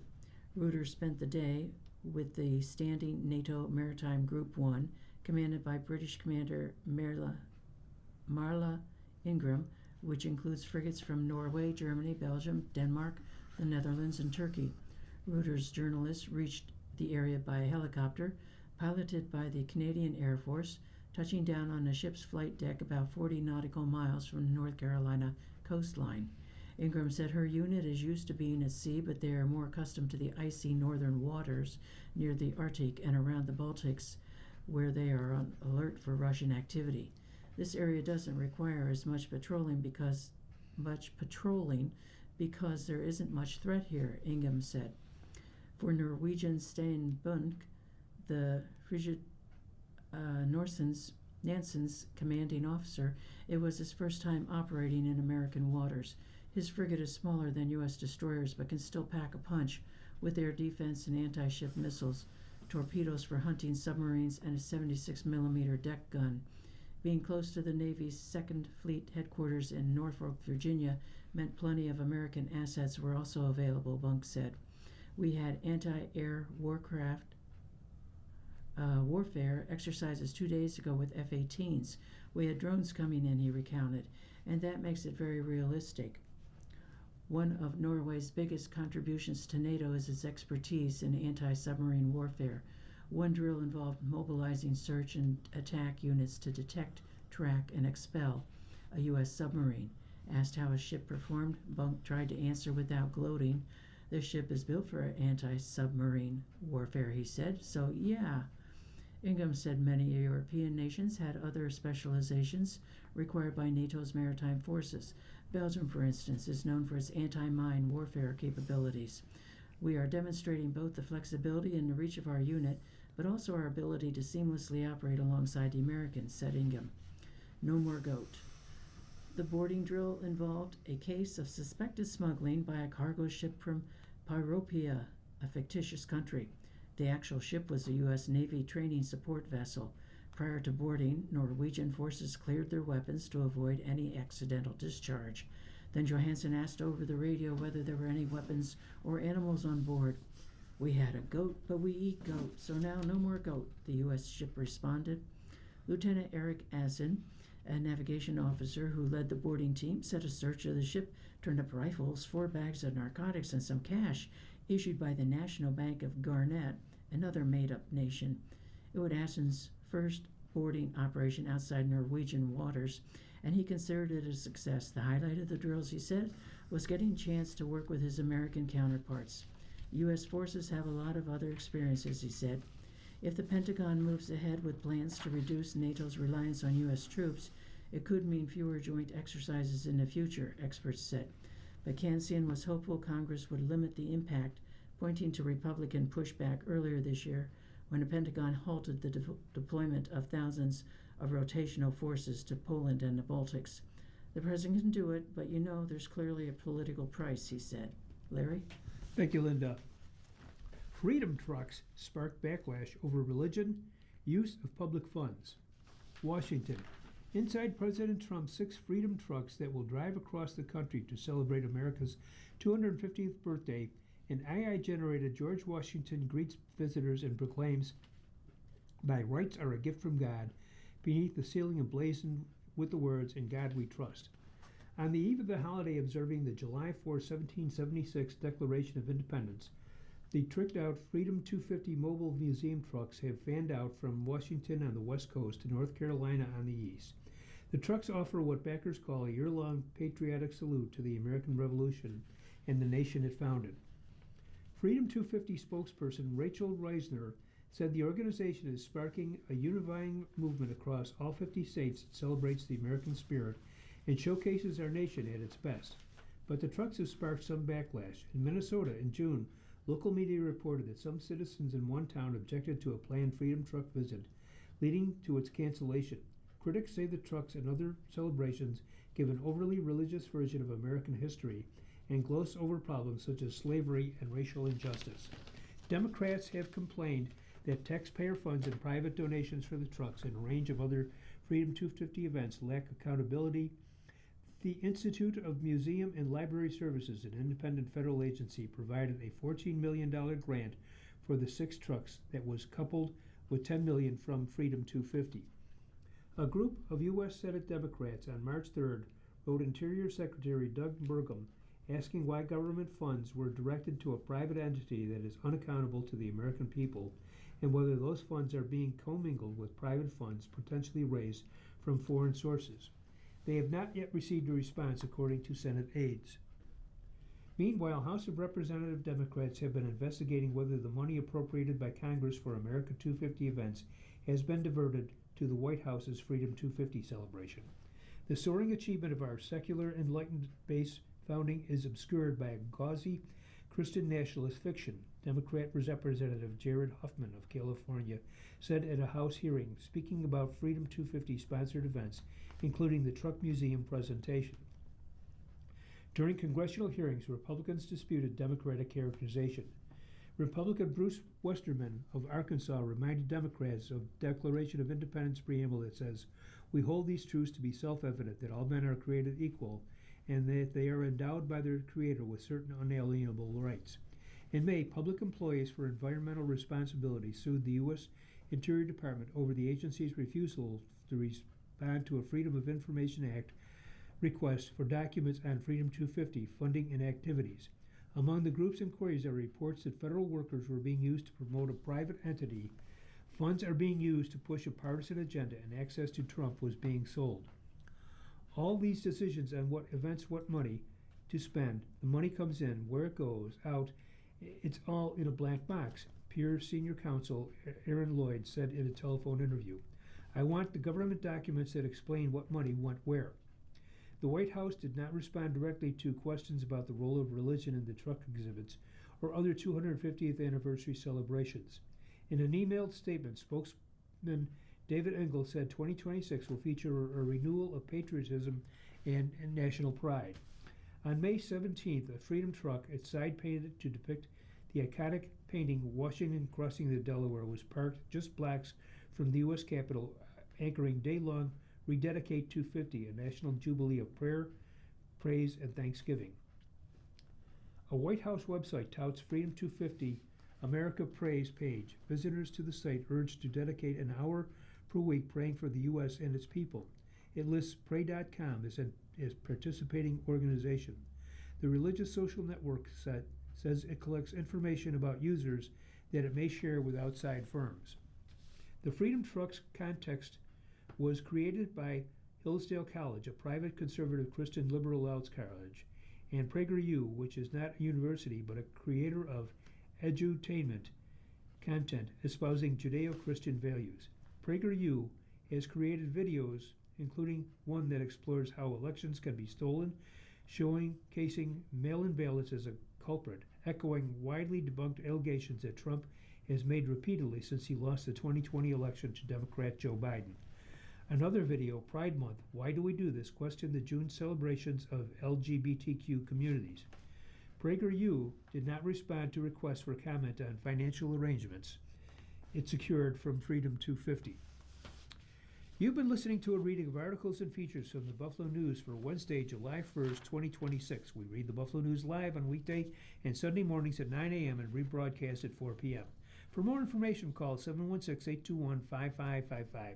Your readers today have been Linda Ranella and Larry Beenan. Thank you for listening, and please continue to stay safe. If you or people you know shop at any of the Dash's supermarkets, please save Dash's register tapes for radio reading. Our agency receives $2 for every $100 in Dash's register tapes. Radio reading has raised thousands of dollars so far. Anyone can drop off their Dash's tapes to the Niagara Frontier Radio Reading Service at 1199 Harlem Road, Cheektowaga, between William and Clinton Streets. Or Dash's tapes can be mailed to the Niagara Frontier Radio Reading Service at 1199 Harlem Road, Cheektowaga, New York, 14227. Any questions on Dash's tapes for radio reading? Call us at 716-821-5555, and thanks for caring.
following program is intended for listeners who are blind, have low vision, or have another print disability,